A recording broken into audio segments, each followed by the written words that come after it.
Congratulations! You are the newly appointed chair of an academic neurology department. Somehow you managed to bargain for a time machine as part of your startup package, and you're going to use it to recruit some of the greatest neurologists of all time and propel your department to greatness in 3 missions: clinical medicine, education, and research. That's the premise behind Endowed Chairs, a 2-player game by Zach London and Alison Christy.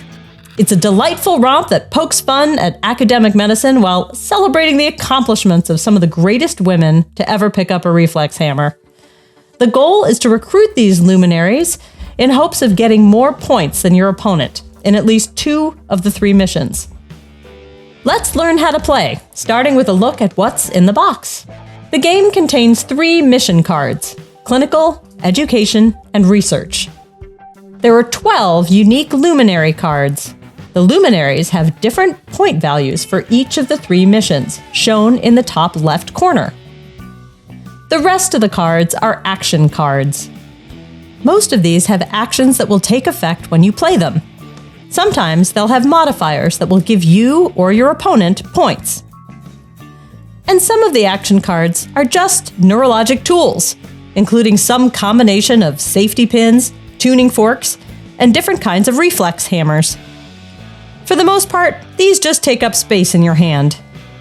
Let's look at how to set the game up. Shuffle and place the 3 mission cards in the center of the table: education, research, clinical, in a random order. Shuffle and place the luminary cards face down in a 3x4 grid off to the side. This is the job pool. Shuffle the action cards and deal 5 face down to each player. Set the rest of the action cards face down as a draw pile. Leave space next to it for a discard pile.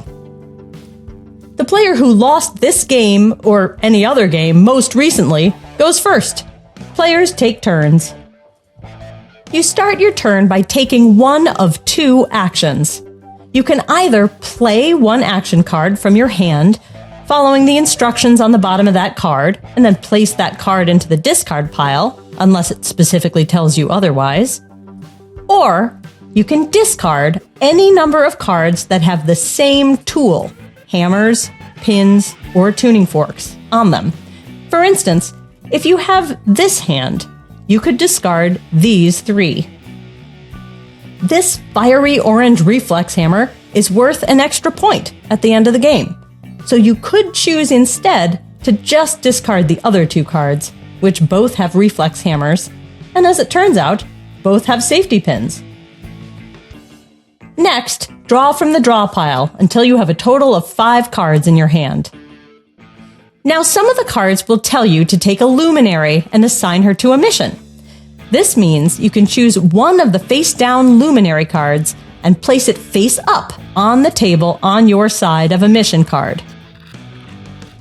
Depending on the instructions on the action card, you may or may not have a choice of the mission to which the card is assigned. Assigning luminaries to a mission is the main way you will get points towards the mission. If you already have one or more luminaries or other cards assigned to that mission, stack the newest card on top of the prior cards so that any point values or modifiers are still visible. For instance, your opponent may play reviewer number 2 to your research mission, placing it on top of your Klumpke card. Your total points for research is now 3. Later in the game, you may be able to add more luminaries to the same mission.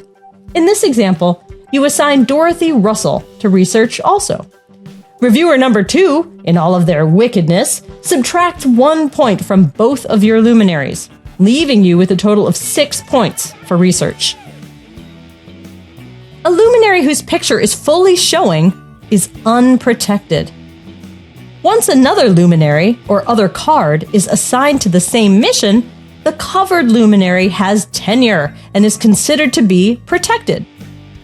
Cards like Scandal, Poach, Funding Dries Up, and Burnout can only be played on an unprotected luminary.